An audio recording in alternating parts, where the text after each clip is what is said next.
James Dean didn't just die in a car crash. The car that killed him went on to be blamed for more deaths, and then it disappeared. No wreckage, no final report, just rumors, and a silver Porsche called Little Bastard. In 1955, James Dean was becoming Hollywood's next icon. He had only starred in 3 films, but one of them, Rebel Without a Cause, turned him into the face of teenage rebellion. He was magnetic, restless, different. Fame came fast. So did money.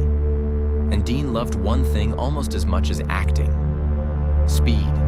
He bought a silver Porsche 550 Spyder, one of the fastest road-legal cars of its time.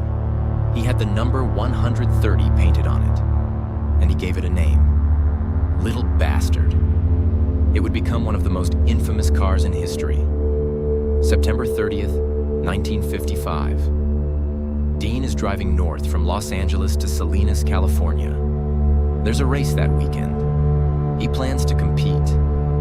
His mechanic, Rolf Wütherich, sits in the passenger seat. Some people warned Dean that day.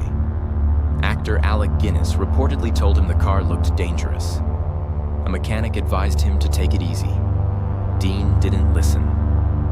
On Highway 466 near Culham, the road stretches quiet and open. Then, just before 6 p.m., a 1950 Ford Tudor driven by a college student makes a left turn across the highway. Dean sees it. He reportedly says, "He's going to see us." The driver doesn't. There is no time. The Porsche slams head-on into the Ford. The impact is violent. The lightweight 550 Spyder crumples instantly. Dean is thrown around inside the cockpit.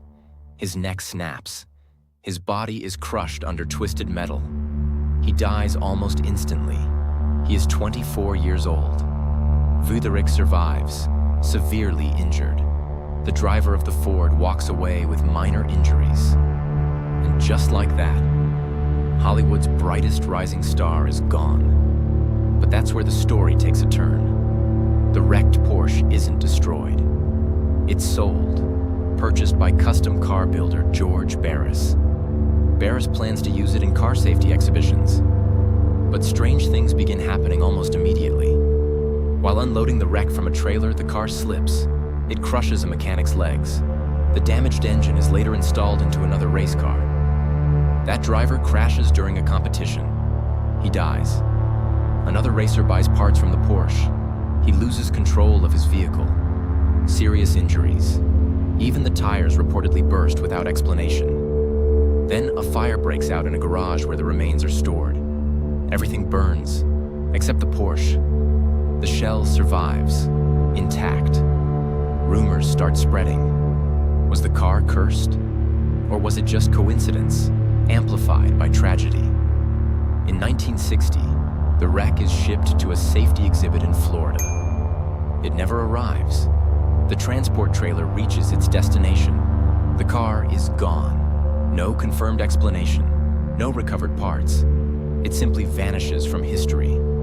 But forget the myths for a second. Go back to that moment. Highway 466, the sun low in the sky. Dean gripping the wheel, the Ford turning. A fraction of a second. Metal folding, glass exploding. Silence after impact. A 24-year-old actor with 3 films to his name. Dead on a California highway. That was the real tragedy. Not the curse, not the rumors, but a life and a career cut off before it even began. James Dean became immortal the moment he died. He received 2 posthumous Academy Award nominations. His image, cigarette, leather jacket, distant stare, became a cultural symbol. He represented rebellion, youth, vulnerability. And because his life ended at its peak, it never had the chance to fade.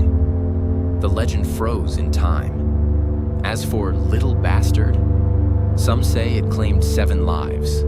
Others say it was just bad luck tied to a famous name. But even today, nearly 70 years later, people still search for answers, still debate the curse, still wonder where the car went. And maybe that's why the story survives. because mystery lasts longer than facts. What do you think? Was it just a tragic accident? Or did something follow that car long after James Dean was gone? Let me know in the comments. And if you enjoy deep dives into cursed objects, historical mysteries, and stories that refuse to die, subscribe. Because next time, we're uncovering another artifact with a past people wish had stayed buried. Until then, drive carefully.